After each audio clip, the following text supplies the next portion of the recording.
What do you think collectivism means? I don't really know. I think it's like everything is all like collect, like stereotyped.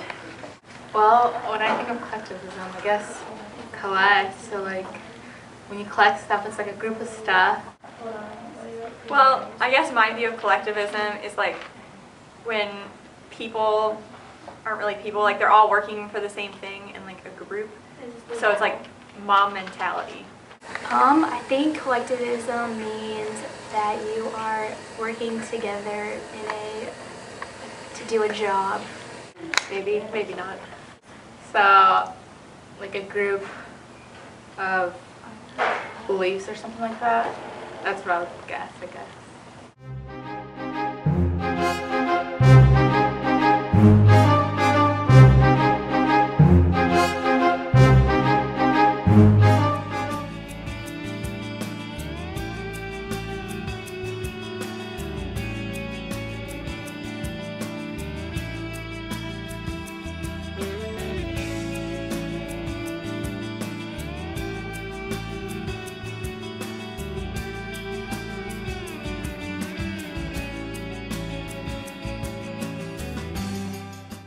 So which is better, individualism or collectivism?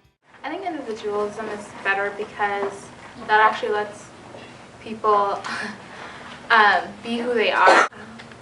I think individualism would be better because like when you're like just like kind of forced into a group and like forced to like take that like opinion or whatever. I think both are kind of important in different ways.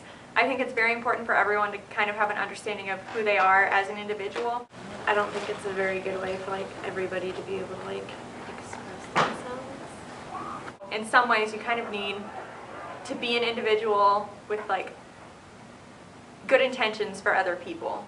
And you wouldn't want to be like part of a group and then just follow the group without having your say because maybe at some points you don't believe in what the group is doing or saying. So yeah.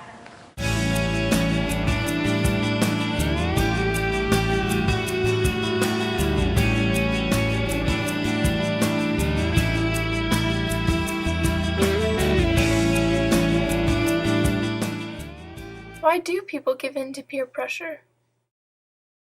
People give into peer pressure because, first of all, it's really hard to be the one that stands and like does the opposite because it's always easier to go with the flow instead of standing up for what you think is right. They want to feel accepted by someone or like some sort of group.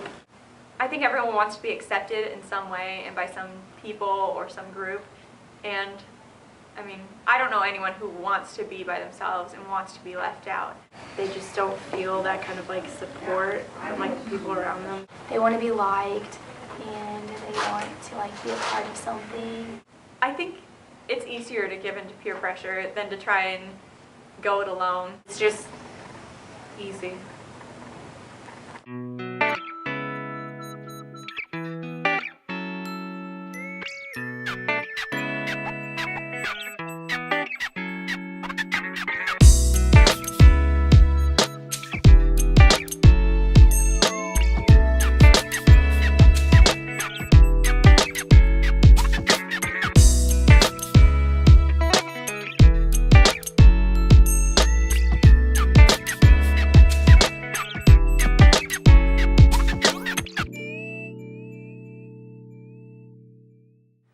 It is said that you are a product of your culture. Do you agree? I believe that you are a product of your culture because your culture kind of defines who you are, because if you're grown up in a culture that views one thing, you're going to go and follow that. And then if you get dropped into a different culture, you're going to feel out of the normal, and it's not going to be normal for you. You were like molded to become who you are by your culture. Sometimes it's hard for us as Americans to understand that other cultures' beliefs are not necessarily wrong. We shouldn't say that, oh, they're a bad people or a bad person because of what they were raised up learning. If you grow up like believing something to like be true, you know, like, or have act a certain way is like the norm, then like you're gonna do it. Sometimes there's like a few people who kind of like stray away, but I think the general, yeah. I think that the way I view things has been influenced by Okay, they're all the same. the place that I've lived and the culture that I've kind of grown up with. But I don't think who I am as a person has necessarily been influenced by that. Like your culture defines who you are kind of because you were like brought up a certain way. So that's kind of just like who you are. My thoughts have been influenced by my culture. How does your upbringing influence your views on certain subjects? I feel like it influences it a lot. Well, your upbringing influences pretty much like everything.